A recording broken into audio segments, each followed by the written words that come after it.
3 hari sebelum ulang tahun suamiku, dia dan ibu mertuaku menyuruhku menyiapkan pesta termewah. Tapi di hari itu suami menelponku dan berkata, "Dasar bodoh. Kami sengaja buat kamu sibuk, biar kami bisa liburan mewah tanpamu, wanita kampung." Mereka pikir aku hancur. Mereka pikir aku bodoh. Mereka salah.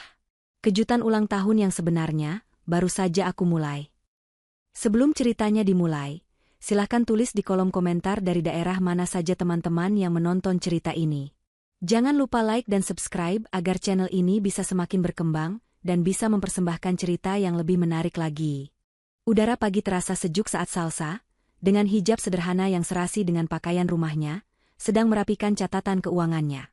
Dia adalah wanita yang teliti. Semua harus teratur, semua harus jelas. Baginya, mengurus rumah tangga dan keuangan suaminya adalah sebuah bentuk ibadah, sebuah pelayanan yang dia lakukan dengan tulus. Randy, suaminya, sedang duduk di meja makan bersama ibunya, Ibu Santi. Mereka berdua tampak baru selesai sarapan, piring-piring masih tersisa di meja. Namun Salsa tahu dari raut wajah mereka, ada sesuatu yang lebih dari sekadar sarapan pagi. Randy berdeham, menarik perhatian Salsa. "Salsa, kemarilah sebentar." Salsa menutup laptopnya dan mendekati meja makan. "Ada apa, Mas? Kopi lagi?" "Bukan," kata Randy, senyumnya lebar namun tidak mencapai matanya. "3 hari lagi aku ulang tahun, kamu ingat, kan?" Salsa tersenyum tulus. "Tentu saja aku ingat, Mas. Aku sudah siapkan hadiah spesial untukmu." Ibu Santi tertawa kecil, nada suaranya terdengar meremehkan. "Hadiah spesialmu itu simpan saja dulu. Randy pantas mendapatkan yang lebih dari sekadar hadiah spesial buatanmu. Dia pantas mendapatkan perayaan." Jantung Salsa sedikit berdebar. Dia tahu kemana arah pembicaraan ini. "Perayaan? Tentu, Mas. Kita bisa undang keluarga besar, makan malam di restoran favoritmu." Randy menggeleng. Senyumnya lenyap, digantikan ekspresi serius. "Bukan itu maksudku, Salsa. Aku mau pesta. Pesta besar dan mewah. Ulang tahunku kali ini harus jadi pembicaraan semua orang. Aku mau semua kolega bisnisku, semua teman-temanku, melihat bagaimana kita hidup." Ibu Santi menimpali dengan cepat. Matanya menatap Salsa dengan tajam. "Dan pestanya harus di hotel bintang 5. Jangan pakai vendor catering langgananmu yang biasa-biasa itu. Ini levelnya beda, Salsa. Undangannya harus dicetak di atas kertas terbaik. Jangan buat kami malu." Salsa terdiam sesaat. 3 hari. Pesta mewah. Hotel bintang 5. Ratusan undangan. Ini bukan permintaan sederhana, ini adalah perintah yang hampir mustahil. 3 hari, Mas? Apa tidak terlalu mendadak?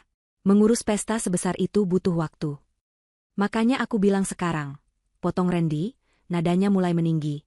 "Kamu, kan, jago mengurus semuanya. Pakai uang kita. Aku tidak mau tahu caranya, pokoknya 3 hari lagi, pesta itu harus siap. Anggap saja ini ujian cintamu padaku. Apa kamu tidak mau melihat suamimu ini bahagia dan bangga?" Salsa menatap suaminya. Pria yang sangat dicintainya itu kini menatapnya dengan tatapan menuntut. Di sebelahnya, Ibu Santi tersenyum penuh kemenangan. Salsa tahu, menolak berarti memicu pertengkaran besar. Dan Salsa benci pertengkaran. Demi keharmonisan rumah tangganya, demi melihat Randy tersenyum, dia akhirnya mengangguk pelan. "Baik, Mas. Baik, Ibu. Akan Salsa siapkan," katanya lirih. "Begitu, dong," seru Randy, wajahnya kembali cerah. "Aku tahu aku bisa mengandalkanmu. Soal dana, pakai saja kartu kredit gabungan kita. Jangan pelit. Ini untuk nama baik keluarga kita." Ibu Santi berdiri dari kursinya. "Ingat, Salsa. Mewah. Jangan ada satupun celaan. Ibu akan awasi persiapanmu." Setelah mereka berdua pergi meninggalkan Salsa sendirian di meja makan, Salsa menarik napas panjang. 3 hari. Dia segera mengambil tablet dan pulpennya. Tangannya mulai bergerak cepat, menulis daftar tugas yang luar biasa panjang. Hotel Imperial, bintang kencana catering, dekorasi mewah abadi. Dia harus menghubungi mereka semua sebelum jam kantor dimulai. Beban itu terasa berat menekan pundaknya, tapi dia menepisnya. Ini untuk Randy. Ini untuk suaminya. Sepanjang hari, Salsa bekerja tanpa henti. Teleponnya tidak berhenti berdering. Dia bolak-balik antara satu vendor ke vendor lain, negosiasi harga, menentukan tema, dan mengirimkan ratusan undangan digital kepada kolega Randy yang daftarnya baru saja dikirimkan oleh sekretaris suaminya. Dia melupakan lelahnya, melupakan rasa laparnya. Hijabnya yang rapi di pagi hari kini sedikit kusut, tapi dia tidak peduli. Malam harinya, rumah sudah sepi. Salsa baru saja selesai melakukan pembayaran deposit untuk venue hotel. Matanya perih karena terlalu lama menatap layar. Dia berjalan ke dapur untuk mengambil minum, langkahnya pelan agar tidak menimbulkan suara. Saat melewati ruang kerja Randy, dia mendengar suara suaminya sedang berbicara di telepon. Nada suaranya terdengar riang, sangat berbeda dengan nada bicaranya yang penuh tekanan tadi pagi. Salsa berhenti sejenak, berniat menanyakan apakah Randy butuh sesuatu. Namun, kalimat yang didengarnya membuat darahnya seakan berhenti mengalir. Hahaha, kamu benar. Rencana ini sempurna, kata Randy di telepon. Tenang saja, dia lagi sibuk kayak kuda. Sibuk sekali mengurus pesta ulang tahunku yang konyol itu. Dia tidak akan curiga sedikitpun. Rencana kita ke Spanyol aman sentosa. Spanyol? Kaki Salsa terasa lemas. Spanyol? Untuk apa Randy ke Spanyol? Dan siapa yang dia ajak bicara? Salsa ingin membuka pintu dan bertanya, tapi tubuhnya kaku. Dia mendengar Randy tertawa lagi. Iya, sayang. Tentu saja aku lebih memilih liburan mewah berdua denganmu daripada pesta membosankan itu. Anggap saja ini hadiah praulang tahun kita. Sampai jumpa besok di bandara. Sayang. Salsa menutup mulutnya, menahan suara tangis yang nyaris meledak. Dia cepat-cepat berlari kecil kembali ke kamarnya, mengunci pintu. Jantungnya berdebar kencang. Tidak mungkin. Randy tidak mungkin selingkuh. Randy tidak mungkin membohonginya sebesar ini. Salsa duduk di tepi tempat tidur, mencoba mengatur napasnya. Dia merapikan tepi hijabnya, sebuah kebiasaan yang selalu dilakukannya saat sedang berpikir keras atau merasa cemas. Pasti dia salah dengar. Iya, pasti salah dengar. Mungkin Randy sedang berbicara dengan rekan bisnis dari Spanyol. Mungkin, sayang, itu hanya panggilan akrab untuk klien? Dan liburan ke Spanyol itu, mungkin itu kejutan untuknya? Mungkin Randy berencana mengajaknya liburan ke Spanyol setelah pesta? Salsa berusaha keras meyakinkan dirinya sendiri. Dia memilih untuk percaya pada skenario terbaik. Dia tidak mau rumah tangganya hancur karena sebuah kesalahpahaman. Dia terlalu mencintai Randy. Pesta ini harus berhasil, gumamnya pada diri sendiri. Aku akan buktikan pada Mas Randy betapa aku mencintainya. Setelah pesta ini, dia pasti akan menjelaskan semuanya. Dengan keyakinan rapuh itu, Salsa menghapus air matanya. Dia kembali mengambil tabletnya, mengabaikan rasa sakit di dadanya, dan melanjutkan pekerjaannya mengurus pesta. Dia harus fokus. Pesta ini harus sempurna. Hari kedua adalah neraka logistik. Salsa bangun bahkan sebelum azan subuh berkumandang. Setelah salat, dia tidak tidur lagi. Matanya bengkak, sisa tangis semalam dan kurang tidur. Tapi otaknya bekerja tajam, memutar semua detail yang harus diselesaikannya hari itu. Daftar tugasnya seakan tidak ada habisnya. Dia harus mengonfirmasi menu catering, bertemu dengan tim dekorasi di hotel, dan memastikan daftar tamu VIP sudah final. Saat dia sedang sibuk di depan laptopnya di ruang makan, Randy turun dengan pakaian rapi. Dia tampak segar, sangat kontras dengan penampilan Salsa yang kelelahan. Randy tersenyum melihat Salsa yang sibuk. Pagi, sayang. Sibuk sekali, ya? Randy mendekat dan memijat bahu Salsa dengan gerakan yang terasa hampa. Makasih ya, sayang. Kamu memang istri terbaik. Aku tidak tahu harus bagaimana tanpamu. Salsa memejamkan mata sejenak, menikmati sentuhan itu. Kata-kata manis Randy seperti balsam untuk luka di hatinya semalam. Lihat, dia sayang padaku, batin Salsa. Tidak mungkin dia mengkhianatiku. Sama-sama, Mas. Apa saja untukmu, jawab Salsa sambil tersenyum, berusaha terdengar ceria. Semua sudah hampir beres. Hari ini aku akan finalisasi dekorasi dan catering. Bagus, kata Randy. Oh ya, hari ini aku ada rapat penting di luar kota. Seharian penuh. Jadi mungkin aku tidak bisa diganggu.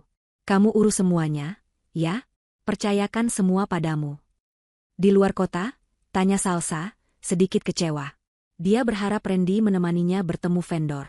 Iya, mendadak sekali. Proyek besar. Doakan berhasil, ya? Kata Randy, lalu mencium kening Salsa sekilas. Aku berangkat dulu. Sampai ketemu besok di pestaku. Randy pergi begitu saja, meninggalkan aroma parfum mahal yang tertinggal di udara. Salsa menatap punggung suaminya. Rapat di luar kota. Tepat sehari sebelum ulang tahunnya. Tepat setelah telepon tentang Spanyol semalam. Kecurigaan itu muncul lagi, tapi Salsa segera menepisnya. Dia tidak punya waktu untuk curiga. Dia punya pesta untuk diurus. 1 jam kemudian, Salsa sudah berada di ballroom Hotel Imperial. Ruangan itu sangat besar dan megah, tapi masih kosong. Tim dekorator sedang membongkar peralatan mereka. Ibu Santi ternyata sudah ada di sana, menunggu dengan wajah masam. "Jam berapa ini, Salsa? Kamu terlambat," semprot Ibu Santi, padahal Salsa datang tepat waktu sesuai janji. "Maaf, Ibu. Tadi di jalan sedikit macet," jawab Salsa sabar. Seorang pria, kepala tim dekorator, mendekati mereka. "Selamat pagi, Ibu Salsa, Ibu Santi. Jadi, sesuai arahan Ibu Salsa semalam, kita akan gunakan tema champagne gold dengan bunga lili putih impor." "Tunggu," potong Ibu Santi dengan suara keras. "Champagne gold? Itu warna norak. Kayak pesta orang kampung. Dan lili putih? Itu bunga untuk pemakaman. Kamu mau mendoakan anakku cepat mati?" Salsa terkejut. "Ibu, tapi warna ini Randy yang pilih bulan lalu. Dia bilang dia suka." "Randy tidak tahu apa-apa soal selera," bantah Ibu Santi. "Pokoknya ganti semua. Ibu mau warnanya merah marun dan emas. Bunganya mawar merah. Titik." Tim dekorator itu tampak bingung. "Tapi, Ibu, untuk mengganti semua bunga dan kain dalam waktu 1 hari, itu hampir mustahil. Apalagi mawar merah impor sedang sulit didapat." "Saya tidak peduli," bentak Ibu Santi. "Kamu dibayar mahal untuk bekerja, bukan untuk mengeluh. Kalau tidak sanggup, saya bilang anak saya untuk batalkan kontrakmu." Salsa merasa terhina. Ibu mertuanya memperlakukannya seolah dia tidak ada di sana. Dia merasa malu pada tim dekorator. "Ibu, tolong jangan begitu. Kita bisa cari jalan tengah." Salsa mencoba menengahi. "Jalan tengah apa? Selera kamu itu rendahan, Salsa. Untung aku datang untuk mengawasi. Kalau tidak, pesta anakku pasti hancur berantakan," cibir Ibu Santi. Air mata Salsa hampir jatuh. Dia menahan malu dan sakit hati. Selama ini, dia selalu diam setiap kali Ibu Santi menghinanya. Dia menelannya demi Randy. Dia menarik napas dalam-dalam. "Baik, Pak. Tolong usahakan yang terbaik dengan mawar merah dan emas. Berapapun biayanya, akan kami bayar," kata Salsa akhirnya, mengalah. Sepanjang hari, Ibu Santi terus mengkritik setiap detail. Catering yang dicicipi Salsa dibilang terlalu asin atau kurang berkelas. Tata letak meja dibilang terlalu sempit. Bahkan pencahayaan pun dikomentari terlalu redup seperti warung remang-remang. Salsa hanya bisa meminta maaf dan meminta vendor untuk terus merevisi, meski dia tahu semua pilihan awalnya sudah sempurna. Dia merasa seperti boneka yang diatur ke sana kemari. Malam harinya, Salsa kembali ke rumah dengan tubuh yang rasanya remuk. Dia belum makan siang. Dia duduk di ruang kerjanya, menatap tumpukan tagihan yang harus segera dilunasi. Semua perubahan dadakan dari Ibu Santi membuat anggaran membengkak luar biasa. "Tidak apa-apa," gumamnya. "Yang penting Randy senang. Yang penting Ibu senang." Dia membuka aplikasi perbankan di laptopnya. Waktunya membayar tagihan terakhir untuk hotel, sekaligus biaya tambahan untuk dekorasi. Ini adalah pembayaran terbesar.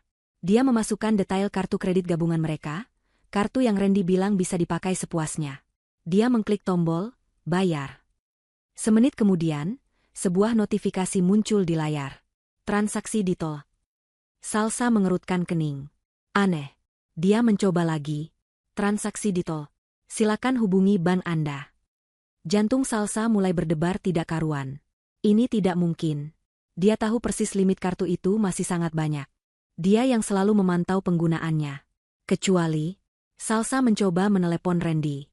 Dia ingin bertanya apakah Randy sedang memakai kartu itu. Tapi panggilannya langsung masuk ke kotak suara. Nomor yang Anda tuju sedang tidak aktif atau berada di luar jangkauan. Di luar jangkauan. Tentu saja. Dia bilang sedang rapat di luar kota. Salsa mulai panik. Vendor hotel sudah mengiriminya pesan, menanyakan pelunasan. Pesta itu besok. Jika dia tidak melunasinya malam ini, hotel akan membatalkan venue. Pesta Randy akan hancur. Kecurigaan semalam kembali menghantamnya. Span. Rapat di luar kota. Kartu kredit ditolak. Jangan-jangan, Salsa menggelengkan kepalanya dengan cepat, mengusir pikiran buruk itu. Tidak, tidak. Mungkin ada kesalahan sistem di bank. Sering terjadi, katanya pada diri sendiri, mencoba menenangkan kegelisahannya. Dia tidak punya pilihan lain. Dia tidak bisa membiarkan Randy malu. Dia membuka laci mejanya, mengeluarkan sebuah kartu kredit lain. Kartu berwarna hitam elegan. Ini adalah kartu pribadinya, yang terhubung langsung ke rekening warisan dari almarhum ayahnya. Sebuah rekening yang Randy dan Ibu Santi tidak tahu jumlah pastinya. Mereka hanya tahu Salsa punya sedikit uang simpanan. Dengan tangan sedikit gemetar, Salsa memasukkan nomor kartu pribadinya itu. Dia memasukkan jumlah tagihan yang fantastis. Dia mengklik bayar. Beberapa detik kemudian, notifikasi hijau muncul. Transaksi berhasil. Salsa menghela napas lega, namun rasa dingin menjalari punggungnya. Sesuatu yang sangat salah sedang terjadi. Kenapa kartu kredit bersama mereka tiba-tiba limitnya habis? Apa yang dibeli Randy? Dia terlalu lelah untuk menyelidikinya malam ini. Dia harus memastikan pesta siap 100%. Akan kutanyakan semuanya pada Mas Randy besok. Setelah pesta, putusnya dalam hati. Besok, semua pasti akan jelas. Dia mematikan laptopnya dan berjalan gontai ke kamar tidur. Dia bahkan tidak sadar kalau suaminya tidak pulang malam itu, terlalu sibuk dengan ilusi pesta sempurna yang sedang dia siapkan. Pukul 5 pagi, alarm di ponsel Salsa berbunyi lembut. Dia membukanya bahkan sebelum dering kedua. Tubuhnya terasa remuk, setiap sendi ngilu. Dia hanya berhasil tidur mungkin 1 jam. Sisanya dihabiskan untuk bolak-balik memeriksa email dari vendor dan memastikan semuanya siap 100%. Pesta besar itu akan dimulai malam nanti. Tapi hari ini adalah hari ulang tahun Randy yang sebenarnya. Salsa bangkit dari sofa di ruang kerjanya. Dia bahkan tidak tidur di kamar. Dia berwudu, air dingin itu terasa menyengat kulit wajahnya, namun membantu menjernihkan pikirannya yang berkabut. Dia melaksanakan salat subuh di ruang ibadah kecilnya. Dalam doanya, dia memohon agar semua kecurigaan yang menggerogoti hatinya semalam sirna. Dia berdoa agar pesta hari ini berjalan lancar, agar Randy bahagia, dan agar semua pengorbanannya sepadan. Dia ingin rumah tangganya utuh. Dia ingin suaminya mencintainya sama besar seperti dia mencintainya. Selesai berdoa, dia tidak kembali tidur. Rasa lelahnya tertutup oleh adrenalin. Dia berjalan ke dapur. Tim dekorator dan catering baru saja meninggalkan rumahnya 2 jam lalu. Mereka telah bekerja semalaman untuk mengubah ruang makan utama menjadi tempat sarapan ulang tahun yang intim dan indah, sebelum pesta besar di hotel nanti malam. Ada vas-vas kecil berisi bunga mawar merah pesanan Ibu Santi, taplak meja emas yang berkilauan, dan piring-piring mahal yang sudah tertata rapi. Salsa tersenyum tipis. Setidaknya ini terlihat cantik. Dia membuka kulkas dan mengeluarkan sebuah kue red velvet kecil yang dia pesan secara diam-diam. Ini adalah kue favorit Randy, yang selalu dia buatkan setiap tahun sebelum mereka menjadi kaya raya. Tahun ini dia tidak sempat membuatnya sendiri, tapi dia memesannya dari toko kue langganan mereka dulu. Ini adalah kejutan pribadinya, di luar pesta mewah yang diminta Randy dan Ibu Santi. Dia meletakkan 1 lilin kecil di atasnya. Dia juga menyiapkan sarapan kesukaan Randy, nasi goreng spesial dengan udang, yang dia masak sendiri di tengah kesibukannya. Dia menata semuanya di atas nampan. Ini adalah tradisi mereka. Dia akan membawanya ke kamar, membangunkannya dengan ciuman, dan mereka akan sarapan bersama di tempat tidur. Salsa menarik napas dalam-dalam, menguatkan hatinya. Dia harus melupakan telepon semalam. Dia harus percaya pada suaminya. Dia mendorong pintu kamar tidur utama mereka. Hal pertama yang menyapanya adalah keheningan. Ruangan itu rapi. Terlalu rapi. Spray di tempat tidur ditarik kencang, seolah tidak ada yang menidurinya semalaman. Salsa mengerutkan kening. "Mas," panggilnya pelan. "Mas Randy, selamat ulang tahun." Tidak ada jawaban. Nampan di tangannya mulai sedikit bergetar. Dia meletakkannya di atas meja rias. Dia berjalan ke kamar mandi. Kosong. Bersih. Sikat gigi Randy tidak ada di tempatnya. Parfum Randy yang biasa tergeletak di meja juga tidak ada. Jantung Salsa mulai berdebar kencang, bunyinya memekakan telinga. Dia berlari kecil ke lemari pakaian. Dia membuka pintu lemari besar itu. Sisi pakaiannya masih utuh. Sisi pakaian Randy kosong. Bukan kosong sama sekali, tapi setelan jas mahalnya masih tergantung. Yang hilang adalah pakaian santainya. Kaos, celana jeans, dan kopernya. Koper kabin dan koper besar yang biasa Randy pakai untuk perjalanan jauh. Keduanya lenyap. Tidak mungkin, bisik Salsa. Pikirannya langsung tertuju pada Ibu Santi. Mungkin Randy menginap di kamar ibunya? Kadang-kadang mereka suka mengobrol sampai larut. Salsa berlari keluar kamar, menuruni lorong menuju paviliun tamu tempat Ibu Santi menginap. Dia tidak mengetuk. Dia langsung membuka pintunya. Kamar itu juga kosong. Sama rapinya dengan kamar utama. Tempat tidur bersih. Dan di sudut ruangan tempat koper besar Ibu Santi biasa diletakkan, kini hanya ada ruang kosong. Salsa bersandar di dinding, kakinya terasa seperti jeli. Napasnya terengah-engah. Mereka pergi. Rapat di luar kota. Spanyol. Semua kata-kata itu berputar di kepalanya. Rapat di luar kota tidak memerlukan koper besar Ibu Santi. Rapat di luar kota tidak membuat suaminya tidak pulang di malam sebelum ulang tahunnya. Rasa panik yang dingin mencengkeramnya. Dia berlari kembali ke ruang kerjanya. Dia harus mencari bukti. Dia membuka laptopnya, mencoba melacak lokasi ponsel Randy. Tidak aktif. Dia memeriksa riwayat kartu kredit gabungan mereka, yang semalam ditolak. Matanya membelalak. Daftar transaksi terakhir membuat perutnya mual. 2 tiket pesawat kelas bisnis ke Barcelona, Spanyol. Atas nama Randy dan Sonia. Nama yang asing baginya. Diikuti dengan serangkaian tagihan dari butik-butik mewah di Bandara Changi, Singapura, tempat mereka transit. Mereka telah menghabiskan limit kartu itu dalam 1 hari. Itulah sebabnya kartunya ditolak saat dia mencoba membayar hotel. Mereka menghabiskan uangnya untuk liburan, sementara dia pontang-panting mencari dana talangan untuk pesta palsu mereka. Salsa terduduk di kursinya. Pandangannya kosong. Jadi, pesta ini, pesta yang dia siapkan mati-matian, pesta yang membuatnya menelan hinaan Ibu Santi, pesta yang dia bayar dengan uang warisan ayahnya, semua ini hanya pengalih perhatian? Tidak, bisiknya. Mas Randy tidak mungkin sekejam ini. Pasti ada penjelasan lain. Mungkin Sonia itu klien? Mungkin ini perjalanan bisnis mendadak? Tapi kenapa Ibu Santi ikut? Kenapa mereka berbohong? Dia kembali ke ruang makan. Nasi goreng yang dia masak sudah mulai dingin. Kue red velvet kecil itu tampak menyedihkan di atas meja yang didekorasi mewah. Ironi itu menamparnya begitu keras. Dia menyiapkan pesta untuk ratusan orang, sementara suaminya sendiri bahkan tidak ada di sana. Dia sendirian. Ditinggalkan. Tepat pada saat itu, ponselnya yang tergeletak di meja berdering. Getarannya terdengar begitu keras di ruangan yang sunyi. Di layar, nama, suamiku, menyala. Salsa terlonjak. Jantungnya melompat ke tenggorokan. Ini dia. Ini penjelasannya. Pasti ada keadaan darurat. Pasti ada alasan logis. Rasa lega yang luar biasa menyapu dirinya, menghapus semua ketakutan sesaat. Dia pasti salah paham. "Halo, Mas," katanya cepat. Suaranya bergetar karena lega. "Kamu di mana? Aku khawatir sekali." Pestanya. Keheningan sesaat di ujung telepon. Salsa menahan napas. Dia tidak mendengar suara Randy. Yang dia dengar adalah suara yang asing, suara deburan ombak yang pelan, tawa cekikikan wanita, dan denting gelas. Itu bukan suara bandara. Itu suara tempat liburan. "Halo, Randy?"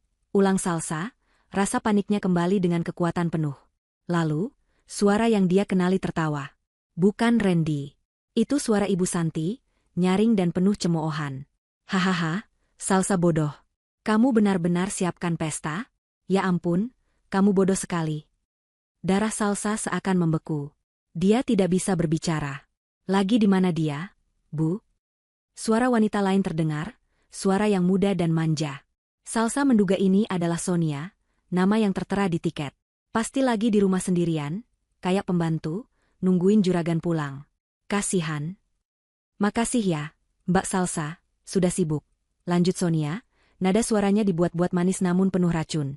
"Gara-gara Mbak sibuk urus pesta, Mas Randy jadi bisa fokus ajak aku liburan romantis. Spanyol indah sekali, loh." Salsa mencengkeram tepi meja makan. Kuku-kukunya memutih. "Ibu, di mana Randy? Suruh dia bicara padaku," tuntut Salsa, suaranya nyaris tidak keluar. "Oh, kamu mau bicara sama Mas Randy?" kata Sonia. "Sebentar ya." Terdengar suara ciuman basah yang disengaja. "Sayang, nih, istrimu yang kampung itu telepon." Salsa merasa mual. Perutnya seperti diaduk-aduk. Akhirnya, suara Randy terdengar. Bukan suara hangat yang dia kenal. Bukan suara manipulatif yang memintanya membuat pesta. Ini adalah suara dingin, penuh kebencian dan penghinaan. Dasar bodoh, kata Randy. Kalimat itu menusuk langsung ke jantung Salsa. Kami sengaja buat kamu sibuk, biar kami bisa menyiapkan liburan mewah tanpa kamu, wanita kampung. Kamu pikir aku benar-benar mau pesta? Aku cuma butuh kamu sibuk jadi kuda penurut di rumah, sementara aku bersenang-senang. Tapi pestanya. Bisik Salsa, air matanya mulai mengalir, membasahi hijabnya. Hotel catering uangnya. Hahaha. Tawa Ibu Santi dan Sonia meledak bersamaan. Uang apa? Lanjut Randy. Uangku. Kan? Kamu cuma menumpang hidup. Cuma pembantu gratis yang kebetulan kunikahi. Sudah, jangan ganggu liburan kami. Nikmati pestamu sendirian. Selamat tinggal, wanita bodoh. Klik. Telepon ditutup. Keheningan yang menyusul jauh lebih buruk daripada suara hinaan tadi. Ponsel terlepas dari genggaman Salsa. Benda itu jatuh ke lantai dengan bunyi gedebuk pelan. Tapi Salsa tidak mendengarnya. Dia hanya menatap lurus ke depan. Wanita kampung. Pembantu gratis. Bodoh. Nampan berisi kue red velvet di depannya. Kue yang dia beli dengan cinta, untuk merayakan ulang tahun pria yang baru saja menghancurkannya.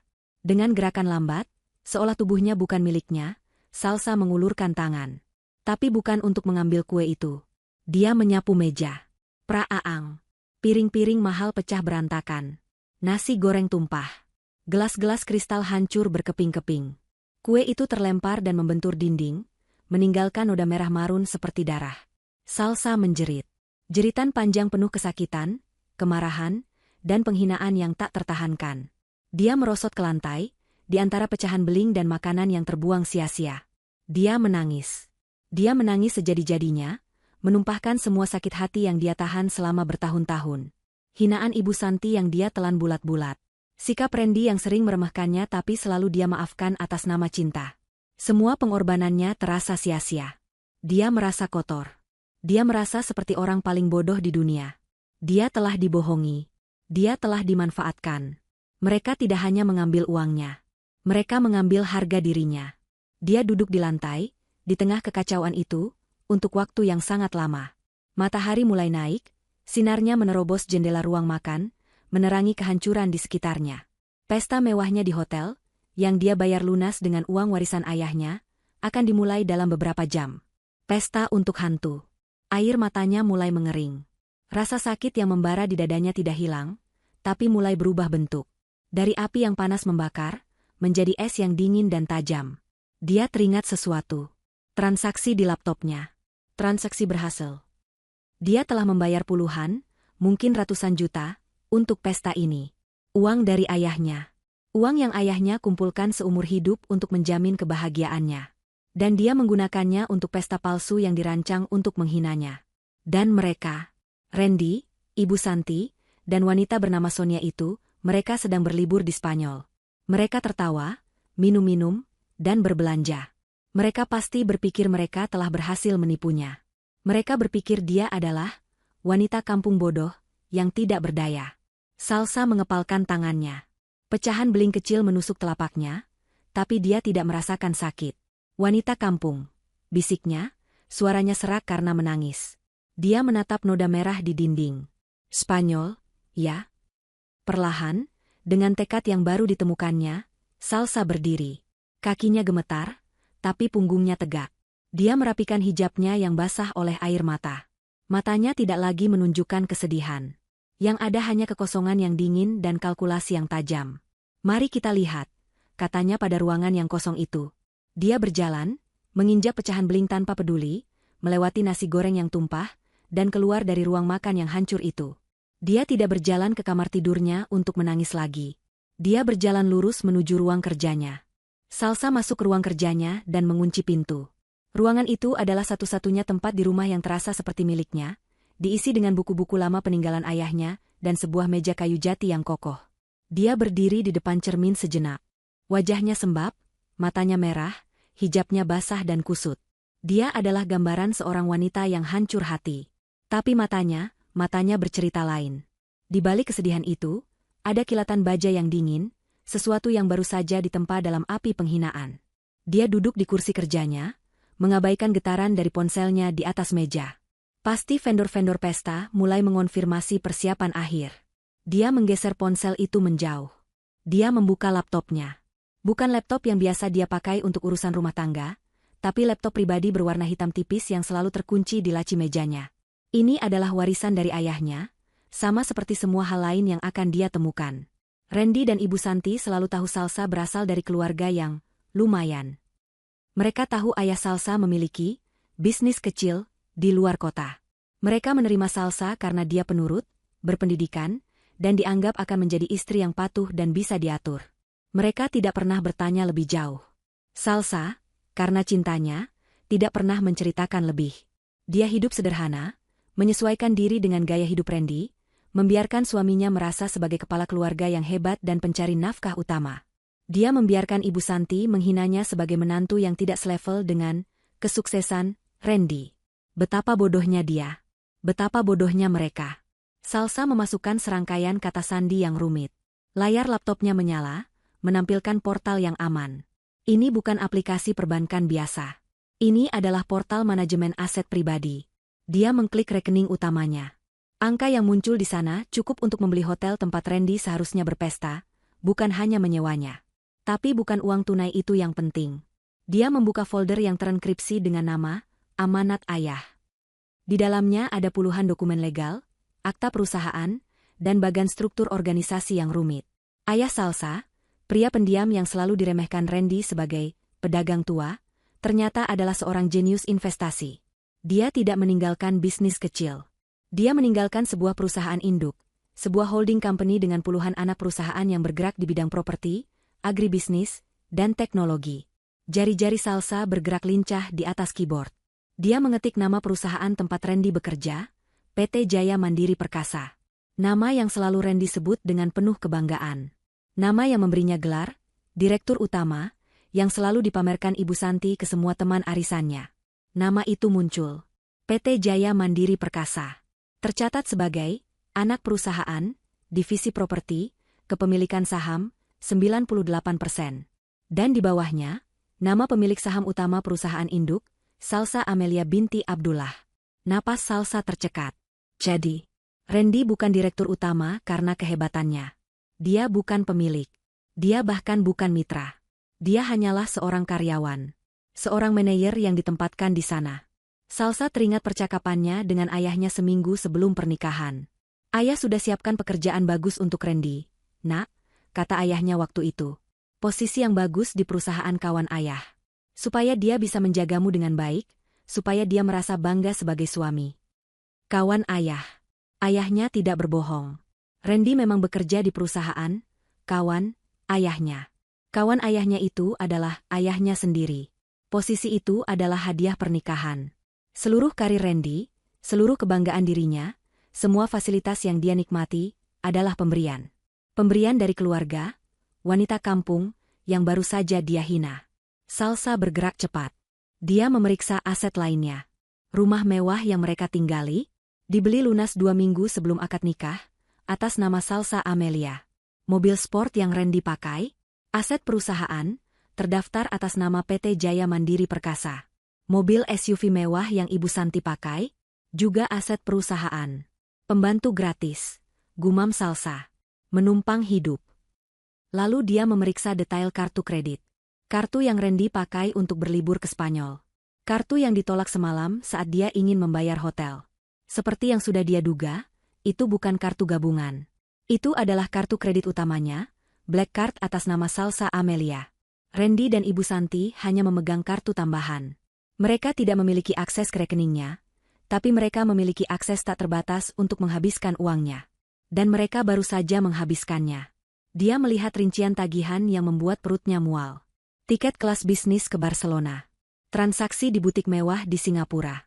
Pembelian jam tangan mahal. Dan tagihan terakhir check-in di Presidential Suite di sebuah hotel termewah di Barcelona. Mereka berfoya-foya menggunakan uangnya untuk merayakan penghinaannya. Ironi itu begitu menusuk, begitu dalam. Pria yang dia layani seperti raja, yang dia cintai dengan tulus, memandangnya tidak lebih dari dompet berjalan yang bodoh. Wanita kampung, ini ternyata adalah ratu yang kerajaannya sedang dijarah oleh badut yang dia angkat jadi raja. Rasa sakit di hatinya lenyap. Hilang. Tidak ada lagi air mata. Yang ada hanyalah amarah yang dingin, jernih, dan fokus. Ini bukan lagi soal suami yang selingkuh. Ini bukan lagi soal patah hati. Ini adalah soal penipuan. Ini soal penggelapan. Ini adalah perang. Salsa menatap pantulan dirinya di layar laptop yang gelap. Wanita berhijab kusam dengan mata merah itu perlahan tersenyum. Senyum yang tidak akan pernah Randy kenali. "Kamu bilang aku bodoh, Mas Randy," bisiknya. "Kamu bilang aku sibuk seperti kuda. Kamu benar. Kuda ini baru saja sadar bahwa dialah yang memiliki seluruh arena pacuan." Dia mengambil ponselnya. Dia tahu apa yang harus dia lakukan. Kejutan ulang tahun Randy yang sebenarnya baru saja akan dimulai. Salsa tidak membuang waktu. Gerakan pertamanya adalah mengamankan bentengnya. Dia menekan nomor di speed dia laptopnya, nomor yang terhubung ke manajer bank privat yang mengurus asetnya. Nomor yang belum pernah dia gunakan sebelumnya. Telepon itu langsung diangkat. "Selamat pagi, layanan privat, dengan Rahmat. Ada yang bisa dibantu?" "Selamat pagi," suara Salsa terdengar sangat berbeda. Tidak ada lagi nada lembut atau ragu. Yang ada hanya otoritas yang dingin dan tajam. "Nama saya Salsa Amelia, putri almarhum Pak Abdullah. Pemegang rekening induk dengan nomor sekian." Ada jeda sejenak di seberang. Terdengar suara ketikan cepat. Nada bicara Rahmat langsung berubah. Penuh hormat. "Ibu Salsa. Selamat pagi. Suatu kehormatan akhirnya bisa berbicara langsung dengan ibu. Ada yang bisa kami bantu?" "Ada," kata Salsa. "Saya melaporkan kehilangan dompet dan dugaan penyalahgunaan kartu. Saya minta semua kartu kredit yang terhubung dengan rekening saya diblokir total saat ini juga.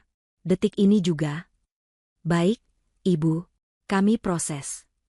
"Terutama," potong Salsa, "2 kartu tambahan. Satu atas nama Randy, dan satu lagi atas nama Santi. Blokir permanen. Jangan ada penggantian. Alasan, aktivitas mencurigakan di luar negeri." "Siap, Ibu. Kartu-kartu tersebut sudah terblokir. Efektif segera," kata Rahmat. "Ada lagi, Ibu?" "Iya. Saya mau Anda ubah semua kata sandi dan akses perbankan saya. Bekukan sementara semua transfer keluar otomatis. Dan pindahkan 90% dana likuid dari rekening operasional ke rekening kustodian saya. Segera." "Kami laksanakan, Ibu Salsa. Semuanya akan selesai dalam 5 menit ke depan." "Terima kasih." Salsa menutup telepon. Langkah pertama selesai. Di Barcelona, Spanyol, Randy dan Ibu Santi sekarang memegang kartu plastik yang tidak ada gunanya. Mereka mungkin belum menyadarinya. Mereka mungkin sedang tertidur lelap setelah penerbangan panjang, atau sedang bersiap untuk berbelanja lagi. Langkah kedua. Pesta. Salsa menelepon nomor manajer ballroom Hotel Imperial. Pria itu menjawab dengan nada cemas. "Ibu Salsa. Selamat pagi. Kami hanya ingin mengonfirmasi untuk nanti malam. Semuanya sudah siap 100%. Tim catering sedang mempersiapkan bahan." "Selamat pagi," potong Salsa dengan nada tenang yang sama. "Pesta ulang tahun atas nama Randy untuk malam ini dibatalkan." Keheningan total di seberang sana. Apa maksud Ibu? Dibatalkan? Tapi, Ibu, semua sudah siap. Makanan, dekorasi, band. Ratusan juta sudah. Ibu sendiri sudah melunasinya." "Tepat sekali," kata Salsa. "Saya sudah melunasinya. Itu artinya, semua makanan dan dekorasi itu adalah milik saya. Benar, kan?" Iya, Bu. Secara teknis, benar. Tapi mau dikemanakan? Saya tidak mau satu remah pun terbuang. Tolong, kata Salsa, Anda atur tim Anda. Kemas semua makanan mewah itu. Semua hidangan pembuka, hidangan utama, ratusan porsi kue, semua minuman. Kemas dalam paket-paket terbaik. Untuk apa, Bu? Kirimkan semuanya ke 3 alamat. Panti Asuhan Harapan Ibu, Panti Mutiara Bunda, dan Panti Cahaya Ilahi. Saya akan kirimkan alamat lengkapnya via pesan. Pastikan anak-anak di sana malam ini makan malam seperti raja. Ini pesta mereka sekarang. Sang manajer terdiam, terperangah.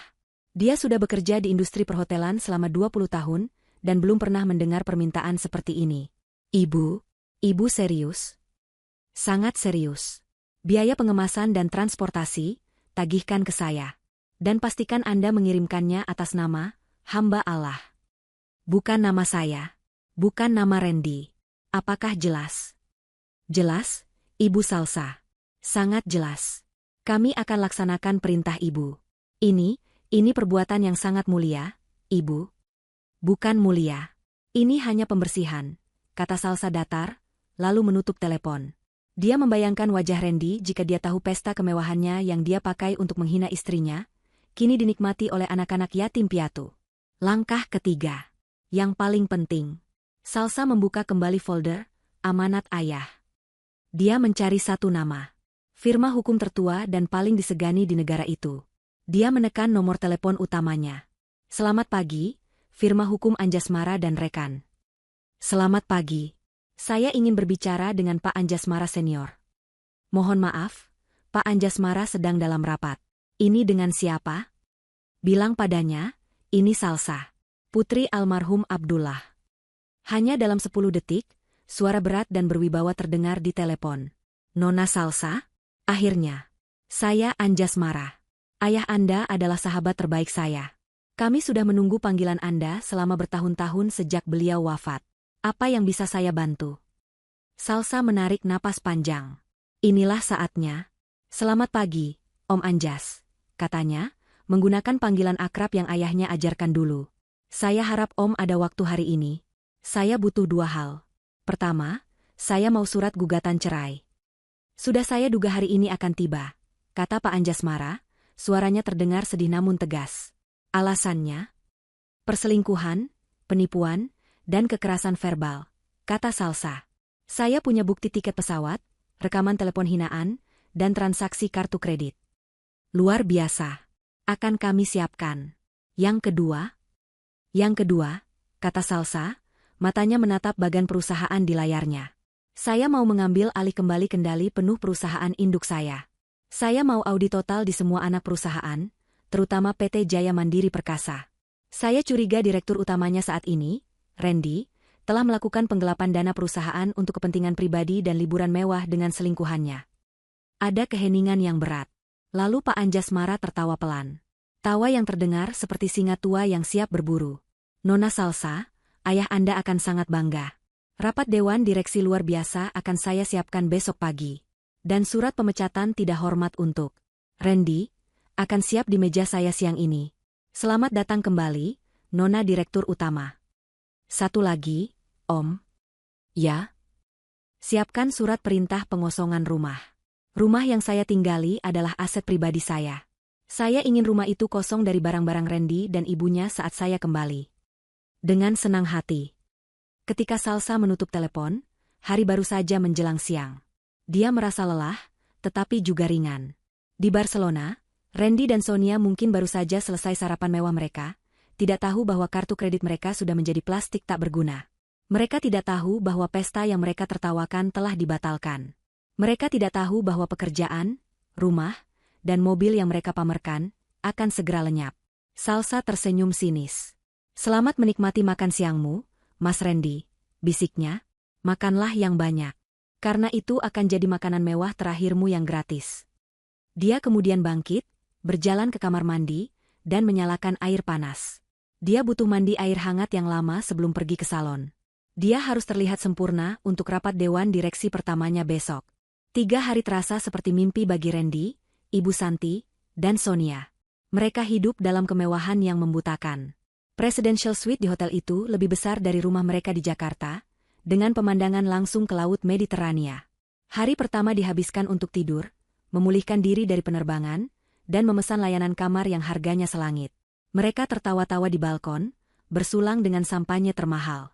Cerdas sekali rencanamu, Randy, kata Ibu Santi sambil menyeruput minumannya. Si Salsa bodoh itu pasti sekarang sedang kelelahan setelah pesta konyolnya. Dia tidak akan tahu kita di sini. Tentu saja, Ibu, Randy menyeringai, merangkul Sonia. Otakku ini brilian. Salsa itu, kan, wanita kampung. Dia gampang sekali dibohongi. Yang penting dia menurut. Sonia tertawa.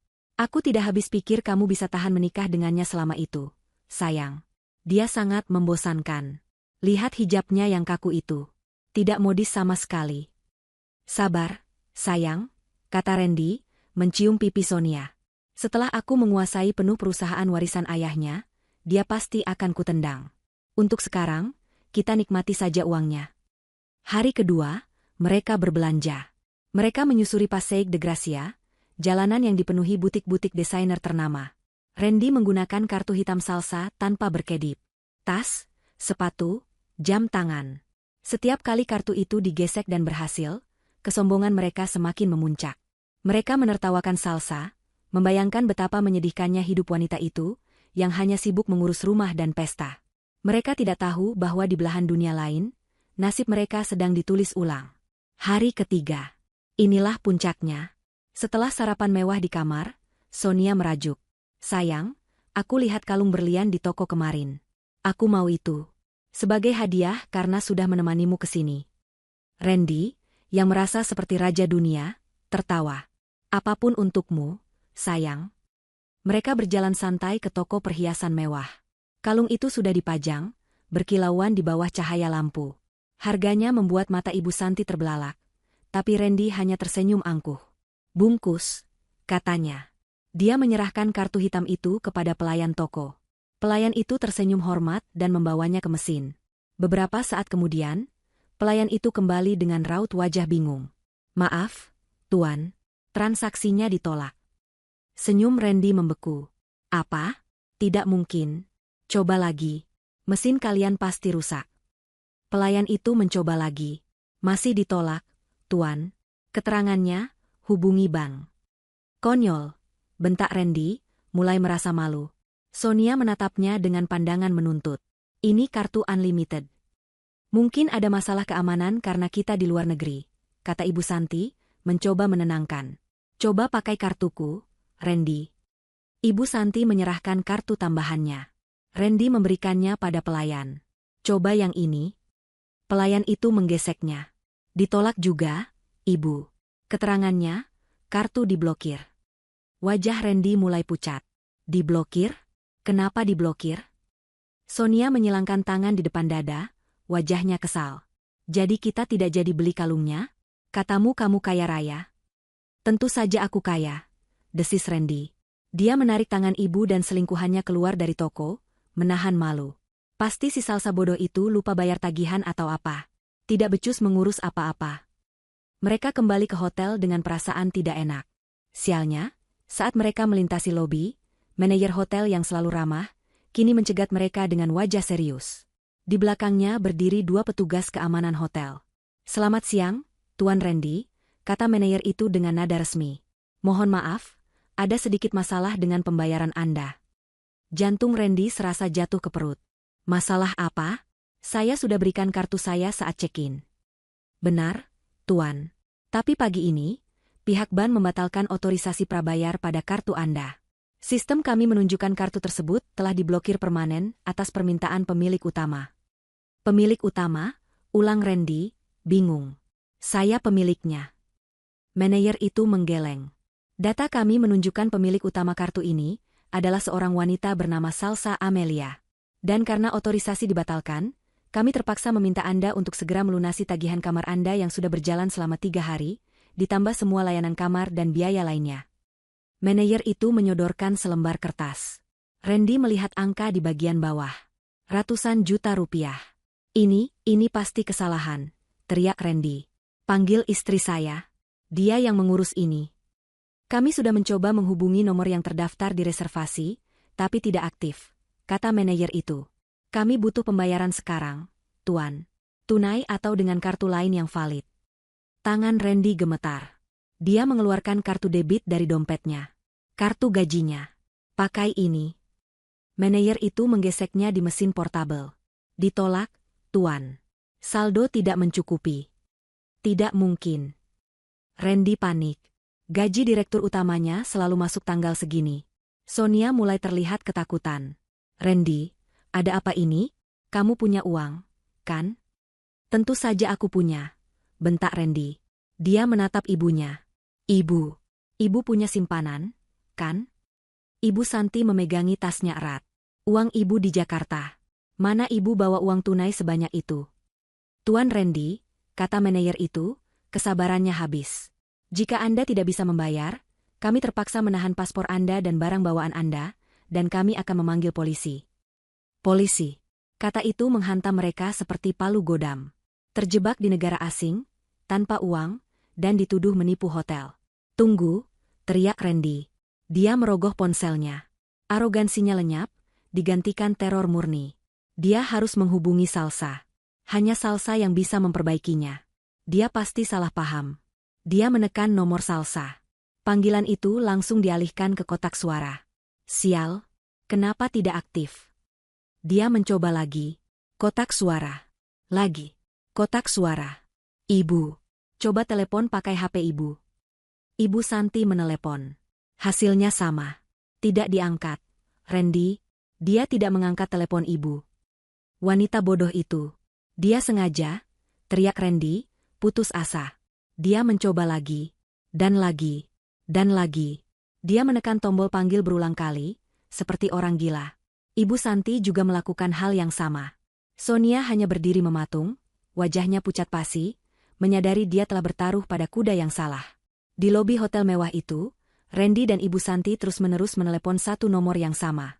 1 panggilan. 10 panggilan. 20. 30.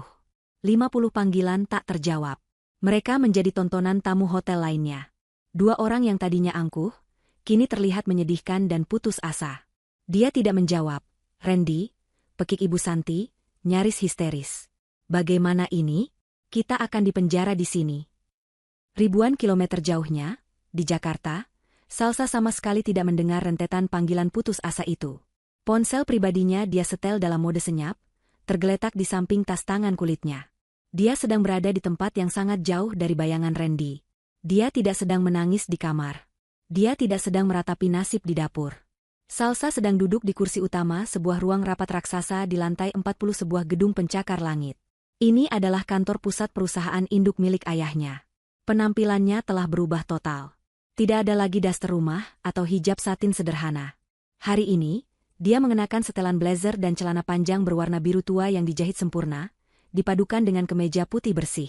Hijabnya ditata rapi dan profesional, memancarkan aura kepercayaan diri. Di sampingnya, duduk Pak Anjasmara dengan setelan jas paling mahalnya, memegang setumpuk dokumen tebal. Di sekeliling meja oval besar itu duduk 6 orang pria paruh baya. Mereka adalah dewan direksi, orang-orang kepercayaan ayahnya yang telah menjalankan perusahaan selama bertahun-tahun. Wajah mereka tegang. Mereka baru saja dipanggil untuk rapat dewan luar biasa yang mendadak oleh putri mendiang bos mereka, seorang wanita yang belum pernah mereka temui sebelumnya. Salsa berdeham. Seluruh mata tertuju padanya. Selamat pagi, bapak-bapak, suara Salsa terdengar jelas dan tenang. Tidak ada getaran, tidak ada keraguan. Saya tahu kehadiran saya di sini mengejutkan. Selama ini, saya memilih untuk tidak terlibat dalam operasional perusahaan. Tapi hari ini, keadaan telah berubah.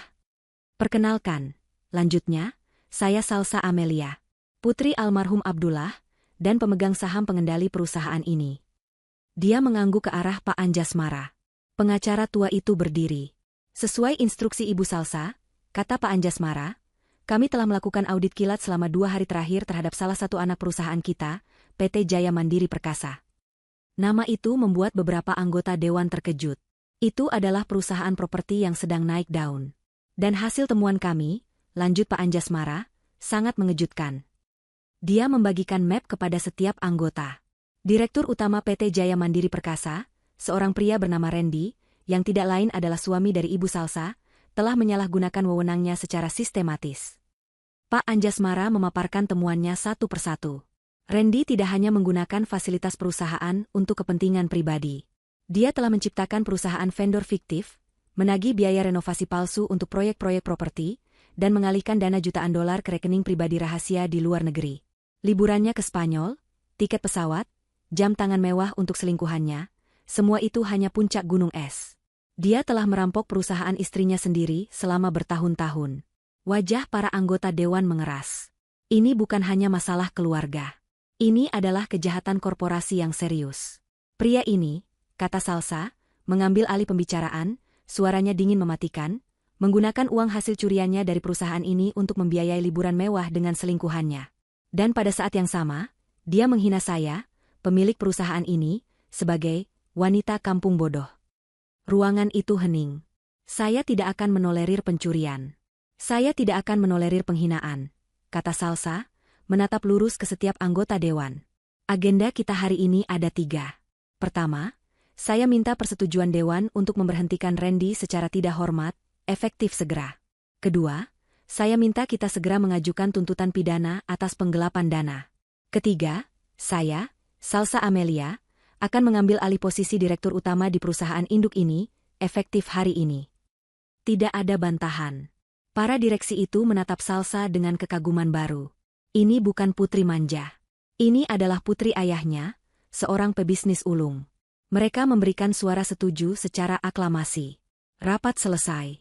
Para direksi menyalami Salsa satu persatu, berjanji akan mendukung penuh kepemimpinannya. Setelah mereka semua keluar, Salsa akhirnya duduk. Dia merasa lelah, tapi juga lega. Pak Anjasmara menepuk bahunya. Ayah Anda akan sangat bangga, Nona Direktur. Saat itulah Salsa akhirnya mengambil ponselnya. Layarnya menyala, dibanjiri notifikasi. 50 panggilan tak terjawab. Suamiku, ibu mertua. Dia melihat rentetan pesan yang masuk. Suamiku, Salsa kamu di mana? Kenapa kartu diblokir? Suamiku, Salsa angkat teleponnya. Ini penting. Ibu mertua, Salsa. Kamu sengaja ya? Randy bisa ditangkap polisi. Cepat kirim uang. Suamiku, Salsa tolong angkat. Ini gawat. Kami gak bisa bayar hotel. Tolong. Salsa membaca pesan terakhir itu dengan ekspresi datar. Tolong, katanya pelan. Sebuah kata yang tidak pernah Randy ucapkan kecuali dengan nada manipulatif. Sebuah senyum kecil yang dingin tersungging di bibirnya. Dia teringat hinaan di telepon 3 hari lalu. Dasar bodoh. Nikmati pestamu sendirian. Jarinya bergerak lincah di atas layar. Dia membuka pesan dari Randy. Dia mengetik balasan singkat. 5 kata yang merangkum segalanya. Maaf, aku sibuk. Dia menekan tombol kirim. Di Barcelona, ponsel Randy bergetar. Dia merebutnya dari tangan ibunya. Matanya membelalak melihat nama Salsa muncul sebagai balasan. Harapan membuncah di dadanya. Dia pasti akan mengirim uang. Dia membuka pesan itu. Dia membacanya.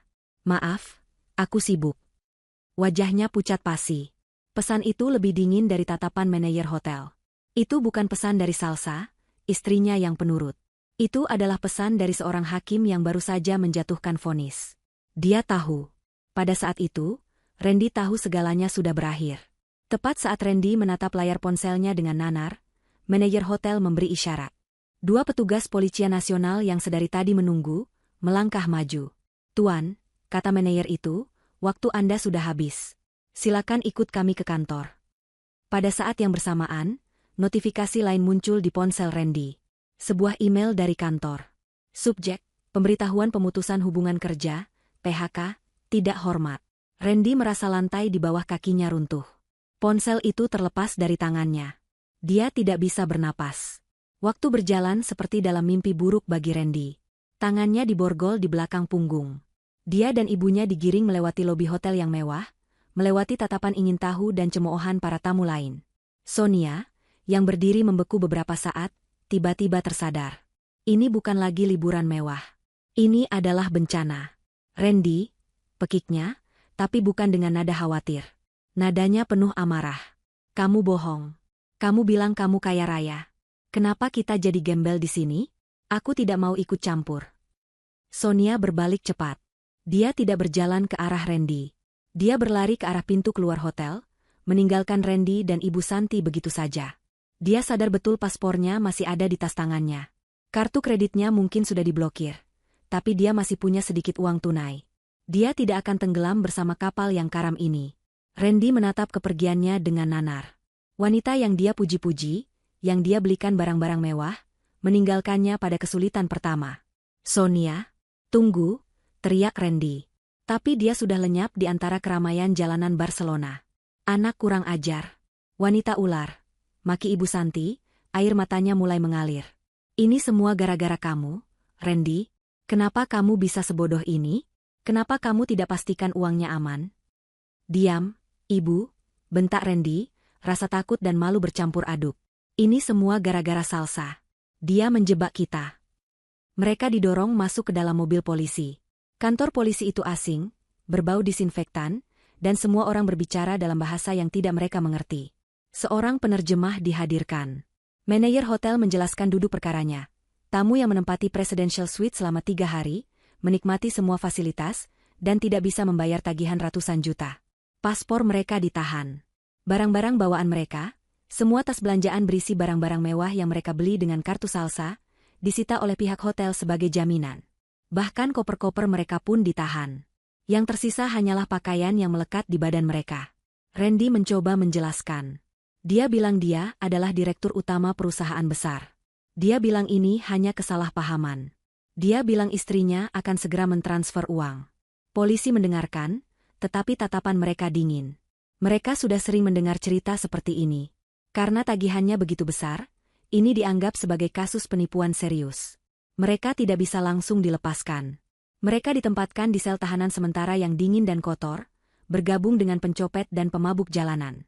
Malam itu adalah malam terpanjang dalam hidup mereka.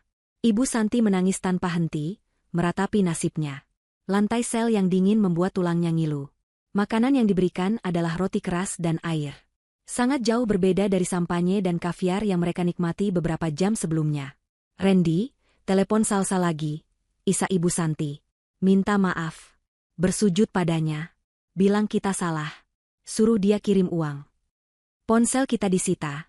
Ibu, desis Randy, frustrasi. Dia duduk di sudut sel, memegangi kepalanya. Email pemecatan itu terus terngiang di benaknya. PHK tidak hormat. Penyalahgunaan dana. Salsa tahu. Dia tahu segalanya. Ini bukan kesalahpahaman. Ini adalah pembalasan. 2 hari mereka lalui dalam ketidakpastian hukum di negara asing. Pengacara yang ditunjuk negara memberitahu mereka bahwa pihak hotel bersedia mencabut tuntutan jika tagihan dilunasi penuh. Tapi mereka tidak punya uang sepeser pun. Akhirnya, setelah proses birokrasi yang rumit dan campur tangan kedutaan, sebuah kesepakatan tercapai. Mereka tidak akan dipenjara di Spanyol. Tapi mereka akan dideportasi. Mereka akan dipulangkan ke Indonesia dengan status WNI terlantar. Proses deportasi itu adalah puncak penghinaan. Mereka digiring ke bandara dengan pengawalan. Mereka tidak lagi memakai pakaian desainer mereka. Setelah barang-barang mereka disita, mereka hanya memiliki pakaian ganti seadanya yang ada di tas jinjing mereka. Untuk perjalanan pulang, mereka diberikan baju sumbangan dari kedutaan. Kaos polos kebesaran dan celana training. Mereka diterbangkan di kelas ekonomi paling belakang, di kursi paling sempit, diapit oleh petugas keamanan. Mereka tidak lagi terlihat seperti sosialita kaya. Mereka terlihat seperti pengungsi. Selama penerbangan belasan jam itu, Randy tidak bisa tidur. Pikirannya kacau. Bagaimana ini bisa terjadi? Bagaimana Salsa, istrinya yang pendiam dan penurut, wanita berhijab sederhana yang tidak pernah membantah itu, bisa melakukan ini semua? Dia pasti dibantu seseorang. Dia tidak mungkin sepintar ini. Ibu Santi, di sisi lain, mulai menyusun rencana baru. Dia berbisik pada Randy, dengar, Randy, nanti sampai di Jakarta, kita langsung pulang. Kita bujuk Salsa. Ibu akan pura-pura sakit parah. Kamu minta maaf, bersujud kalau perlu. Bilang kamu hilaf karena Sonia. Kita harus bisa masuk rumah itu lagi. Aset-asetmu masih banyak, kan? Kita ambil yang kita bisa, lalu kita pergi. Randy mengangguk lemah. Dia tidak punya pilihan lain. Dia harus merebut kembali kendali. Dia harus memohon. Dia akan berpura-pura menyesal. Dia akan melakukan apa saja untuk mendapatkan kembali hidupnya. Dia masih yakin Salsa mencintainya. Cinta itu bisa dimanipulasi. Saat pesawat mendarat di Jakarta, udara panas dan lembab menyambut mereka. Sangat berbeda dengan udara sejuk Barcelona. Mereka adalah penumpang terakhir yang turun. Tanpa bagasi, tanpa uang, hanya membawa tas jinjing berisi baju sumbangan dan rasa malu yang luar biasa. Mereka berjalan keluar dari bandara. Tidak ada sopir pribadi yang menjemput. Tidak ada mobil mewah yang menunggu. Mereka hanya 2 orang dekil dengan pakaian kusut di tengah keramaian. Kita naik taksi, Randy? Tanya Ibu Santi pelan, suaranya serak. Randy merogoh sakunya. Kosong. Dia menelan ludah. Kita tidak punya uang, Ibu. Mereka akhirnya menggunakan sisa tenaga mereka untuk berjalan ke terminal bus bandara. Mereka naik bus umum yang penuh sesak, berdesakan dengan penumpang lain. Bau keringat dan asap rokok menusuk hidung mereka yang sudah terbiasa dengan parfum mahal. Perjalanan menuju rumah mewah mereka terasa seperti perjalanan menuju neraka. Ibu Santi menangis lagi dalam diam. Randy hanya menatap kosong keluar jendela, mengepalkan tangannya. Dia bersumpah. Salsa akan membayar untuk penghinaan ini. Setelah perjalanan panjang yang melelahkan dan memalukan, bus akhirnya menurunkan mereka di halte terdekat dari kompleks perumahan elit mereka.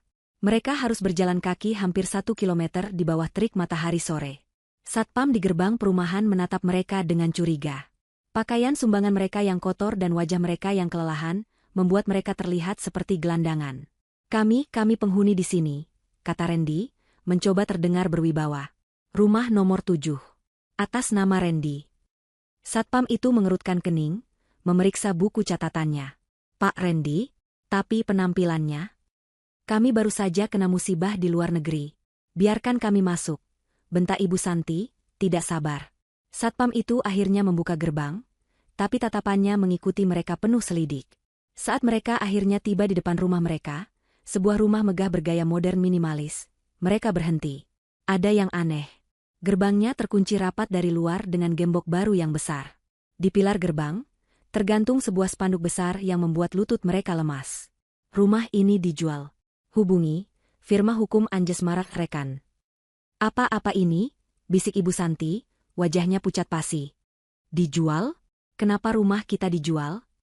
Salsa, teriak Randy. Dia menggedor-gedor gerbang besi itu dengan membabi buta. Salsa, buka pintunya. Ini aku, Randy, buka. Tidak ada jawaban. Rumah itu tampak kosong dan sunyi. Pasti dia di dalam, kata Randy panik. Dia sengaja tidak mau buka. Tepat pada saat itu, sebuah mobil sedan hitam mengilap berhenti di depan gerbang. Kaca jendelanya terbuka perlahan. Di dalamnya, duduk Salsa. Randy dan Ibu Santi tertegun. Ini adalah Salsa, tapi sekaligus bukan Salsa yang mereka kenal. Wanita di dalam mobil itu tampak berkuasa. Hijabnya ditata sempurna, riasan wajahnya tipis namun tegas. Dia mengenakan blazer mahal yang sama sekali bukan gaya kampungnya. Dia menatap mereka berdua, yang berdiri dekil di luar gerbang, dengan tatapan dingin tanpa emosi. Salsa, seru Randy, campuran antara lega dan marah. Apa-apaan ini? Kenapa rumah kita dijual? Kenapa kamu tidak angkat teleponku? Kamu tahu apa yang terjadi pada kami? Kami hampir dipenjara di Spanyol. Salsa menekan sebuah tombol di remotenya. Gerbang itu berdecit pelan, lalu terbuka secara otomatis. Mobilnya meluncur masuk dengan mulus ke halaman rumah. Salsa keluar dari mobil. Di belakangnya, 2 orang pria berbadan tegap dengan setelan jas ikut keluar. Randy dan Ibu Santi buru-buru berlari masuk ke halaman. Salsa, jelaskan semua ini, tuntut Randy. Ini bukan rumah kita, Mas Randy, kata Salsa, suaranya tenang. Ini rumahku, atas namaku, dan aku sedang menjualnya. Ibu Santi maju. Aktingnya dimulai. Dia mencoba meraih tangan Salsa. Nak Salsa, ya ampun, nak, ibu kangen sekali. Ibu minta maaf. Nak, ibu salah. Randy juga salah. Kami hilaf. Sonia, iblis itu, yang meracuni pikiran kami. Maafkan kami, ya, nak, kita lupakan semuanya. Kita mulai lagi dari awal. Salsa menatap tangan Ibu Santi tanpa bergeming, tidak membalas uluran tangan itu. Mulai dari awal? Iya, sayang. Randy langsung bersujud, memeluk kaki Salsa. Persis seperti yang direncanakannya di pesawat. Air mata buaya mengalir di pipinya. Aku minta maaf, Salsa, aku bersalah. Aku dibutakan oleh wanita jahat itu. Aku menyesal sudah menghinamu. Aku bersumpah. Aku tidak akan mengulanginya lagi. Tolong, maafkan aku. Aku suamimu. Dia menangis terseduh-seduh di kaki Salsa. Pemandangan yang menyedihkan. Pria yang 3 hari lalu menyebutnya, wanita kampung bodoh, kini bersujud seperti budak. Salsa menatap puncak kepala suaminya. Dia diam untuk waktu yang lama. Lalu dia berbicara. Pestamu sudah selesai, Randy, dan ini, hadiah, ulang tahun dariku. Randy mendongak, bingung. Salah satu pria berjas di belakang Salsa melangkah maju. Dia membuka map kulit dan menyerahkan beberapa lembar kertas kepada Randy. Apa ini? Tanya Randy, tangannya gemetar. Itu, kata Salsa, adalah surat gugatan cerai. Dengan tuntutan ganti rugi penuh atas penipuan dan perselingkuhan. Mata Randy membelalak. Cerai? Salsa, kamu tidak bisa. Pria itu menyerahkan lembar kertas kedua. Dan itu adalah surat panggilan dari kepolisian. Atas laporan penggelapan dana perusahaan PT Jaya Mandiri Perkasa senilai puluhan miliar rupiah. Rapat Dewan Direksi sudah memberhentikanmu secara tidak hormat. Ibu Santi menjerit. Penggelapan? Polisi? Salsa, apa yang kamu lakukan pada anakku? Dia suamimu. Dia bukan lagi suamiku, kata Salsa dingin. Dia pencuri yang kebetulan tidur di ranjangku. Semua bukti transaksi palsu dan rekening rahasiamu sudah ada di tangan polisi. Randy, kamu tidak hanya akan miskin. Kamu akan masuk penjara. Tubuh Randy merosot ke tanah. Dia tidak lagi bersujud. Dia pingsan. Randy, anakku. Ibu Santi histeris, mengguncang-guncang tubuh Randy. Salsa menatap mereka berdua tanpa belas kasihan. Dia membalikan badan, berjalan kembali ke mobilnya. Salsa, tunggu. Ibu Santi berteriak di antara isak tangisnya. Lalu bagaimana dengan kami? Kami tidak punya apa-apa. Kami harus tinggal di mana? Salsa berhenti di samping pintu mobilnya. Dia berbalik menatap wanita tua yang telah merendahkannya selama bertahun-tahun. Oh, aku hampir lupa, kata Salsa. Hadiah terakhir. Tagihan hotel di Barcelona itu. Yang ratusan juta. Karena kamu check-in atas namamu, Randy, dan kamu kabur tanpa membayar, pihak hotel sudah menjual tagihan itu ke agen penagih utang internasional. Mereka akan mencarimu seumur hidupmu. Dan ibu, Salsa menatap Ibu Santi, semua mobil dan fasilitas yang ibu nikmati adalah aset perusahaan. Semuanya sudah ditarik. Selamat menikmati hidup baru kalian. Salsa masuk ke dalam mobil. Dia tidak menoleh lagi. Mobil itu melaju meninggalkan halaman rumah, meninggalkan Randy yang tergeletak pingsan di tanah dan Ibu Santi yang meraung-raung putus asa di sampingnya. Beberapa minggu kemudian, Salsa duduk di sebuah taman panti asuhan. Puluhan anak-anak berlarian, tertawa sambil menikmati makanan enak dan permainan. Salsa telah menjual rumah itu, dan sebagian besar hasilnya dia sumbangkan untuk membangun fasilitas baru bagi panti-panti yang telah dia kirimi makanan pesta. Ponselnya berdering. Itu Pak Anjas marah. Nona Salsa, Randy sudah divonis 15 tahun penjara. Ibunya jatuh sakit dan sekarang tinggal di rumah susun sederhana. Terima kasih atas kabarnya, Om, kata Salsa. Dia menutup telepon dan kembali menatap anak-anak yang tertawa. Pesta Randy memang sudah berakhir. Tapi pesta Salsa yang sesungguhnya baru saja dimulai. Dia bebas. Dia kuat. Dan dia akhirnya menemukan kebahagiaannya, bukan pada pesta mewah, tapi pada senyuman tulus anak-anak itu. Keadilan telah ditegakkan. Karma telah lunas terbayar. Penonton puas. Penonton puas. Penonton puas. Penonton puas. Penonton puas. Penonton